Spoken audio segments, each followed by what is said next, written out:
എല്ലാവർക്കും സുഖമാണെന്ന് വിശ്വസിക്കുന്നു. ഡെയിലി അപ്ഡേറ്റിലേക്ക് എല്ലാ ആളുകൾക്കും സ്വാഗതം.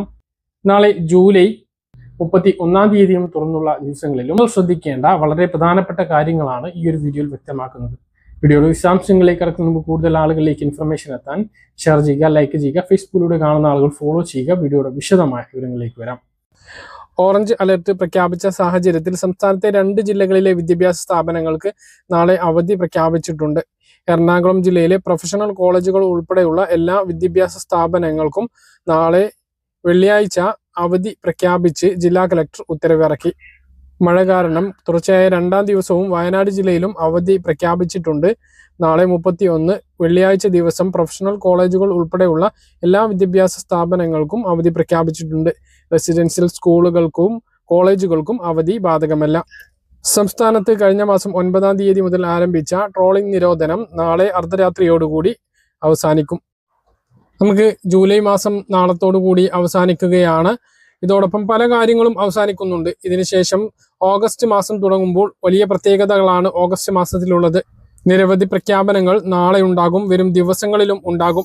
കേരളീയരെ സംബന്ധിച്ചിടത്തോളം കൂടുതൽ പൊതു അവധി ദിവസങ്ങളുള്ള ഒരു മാസമാണ് 2026 ഓഗസ്റ്റ് മാസം എന്നുള്ളത്.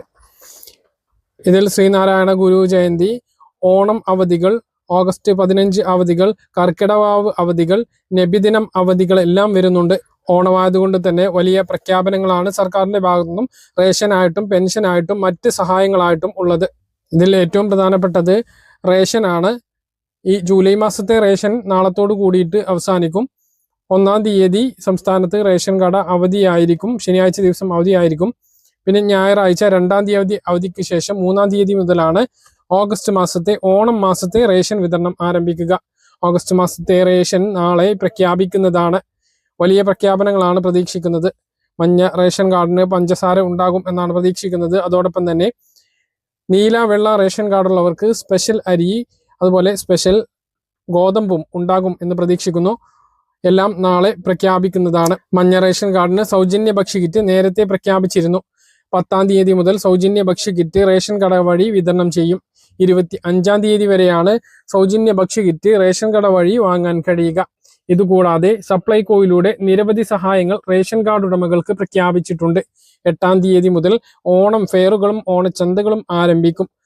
4 ഭക്ഷ്യകിറ്റുകളാണ് ഫെയറുകളിലൂടെ ഒരുക്കിയിട്ടുള്ളത്. എല്ലാ റേഷൻ കാർഡ് ഉടമകൾക്കും വാങ്ങാൻ കഴിയുന്ന രൂപത്തിലാണ് കിറ്റുകൾ ഒരുക്കിയിട്ടുള്ളത്.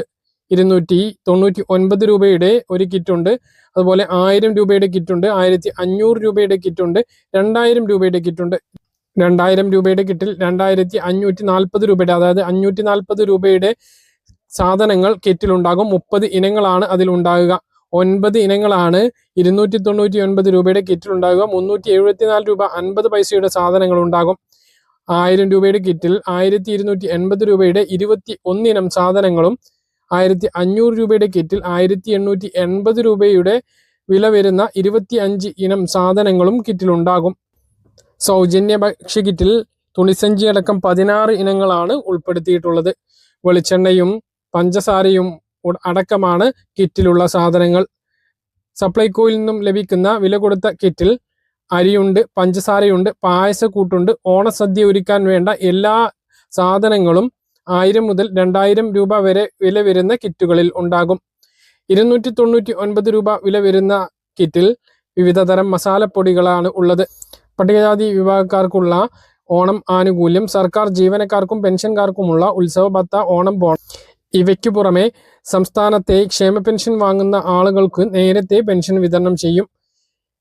25-ന് മുമ്പ് എല്ലാവർക്കും പെൻഷൻ വിതരണം പൂർത്തിയാകുന്ന തരത്തിലായിരിക്കും വിതരണം.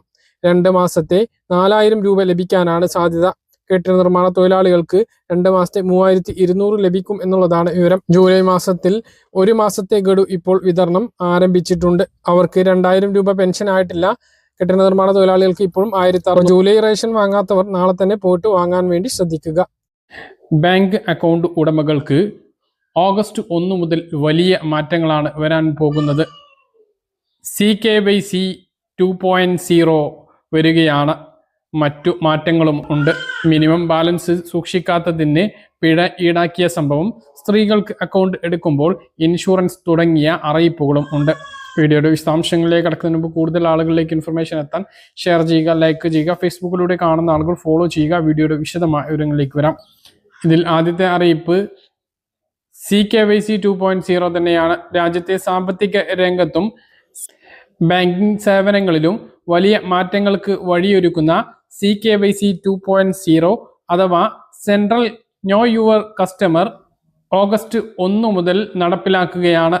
പുതിയ അക്കൗണ്ടുകൾ ആരംഭിക്കുന്നതിനും സാമ്പത്തിക ഉൽപ്പന്നങ്ങൾ സ്വന്തമാക്കുന്നതിനും ഓരോ സ്ഥാപനത്തിലും വ്യക്തിഗത രേഖകൾ നൽകുന്നത് ഒഴിവാക്കാൻ ലക്ഷ്യമിട്ടാണ് ഈ പദ്ധതി അവതരിപ്പിക്കുന്നത്. Reserve bank of India, security and exchange board of India, insurance regulatory authority എന്നിവയുടെ സഹകരണത്തോടെയാണ് പുതിയ സംവിധാനം നടപ്പിലാക്കുന്നത്. പ്രാഥമിക ഘട്ടത്തിൽ ബാങ്കുകളും ഇൻഷുറൻസ് കമ്പനികളുമാണ് ഇത് നടപ്പിലാക്കുക. തുടർന്ന് അസറ്റ് മാനേജ്മെന്റ് കമ്പനികളും മ്യൂച്വൽ ഫണ്ട് ബ്രോക്കറേജ് സ്ഥാപനങ്ങളും വർഷാവസാനത്തോടെ ഇതിന്റെ ഭാഗമാകും. നിലവിൽ ഏകീകൃത രജിസ്ട്രിയിൽ 120 കോടിയോളം ഉപഭോക്താക്കളുടെ വിവരങ്ങൾ ലഭ്യമാണ് എങ്കിലും വിവരങ്ങളിലെ അപൂർണതയും ആവർത്തനവും കാരണം ഇത് വ്യാപകമായി ഉപയോഗിച്ചിരുന്നില്ല. പുതിയ CKYC 2.0 ക്രമീകരണത്തിൽ വിവരങ്ങളുടെ കൃത്യത വ്യക്തമാക്കുന്ന കോൺഫിഡൻസ് സ്കോർ ഉൾപ്പെടുത്തും. ഒറ്റത്തവണ പാസ്വേഡ് അഥവാ OTP വഴി ഉപഭോക്താവിന്റെ സമ്മതം ഉറപ്പാക്കിയ ശേഷം മാത്രമായിരിക്കും കേന്ദ്രീകൃത രജിസ്ട്രിയിൽ നിന്നും സ്ഥാപനങ്ങൾ തട്ടിപ്പുകൾ തടയുന്നതിനും നിരീക്ഷണ സംവിധാനം ശക്തിപ്പെടുത്തുന്നതിനും പുതിയ രീതി സഹായിക്കും. സിംഗപ്പൂർ, യൂറോപ്യൻ രാജ്യങ്ങൾ എന്നിവിടങ്ങളിലെ ഏകീകൃത ഡിജിറ്റൽ ഐഡന്റിറ്റി മാതൃകയിലാണ് ഇന്ത്യയിലും ഇത് നടപ്പിലാക്കുന്നത്. രാജ്യത്ത് സാമ്പത്തിക പങ്കാളിത്തം വർദ്ധിപ്പിക്കാനും കൂടുതൽ ആളുകളെ ഇൻഷുറൻസ്, മ്യൂച്വൽ ഫണ്ട് തുടങ്ങിയ സാമ്പത്തിക സേവനങ്ങളിലേക്ക് ആകർഷിക്കാനും പുതിയ മാറ്റം ഉപകരിക്കും.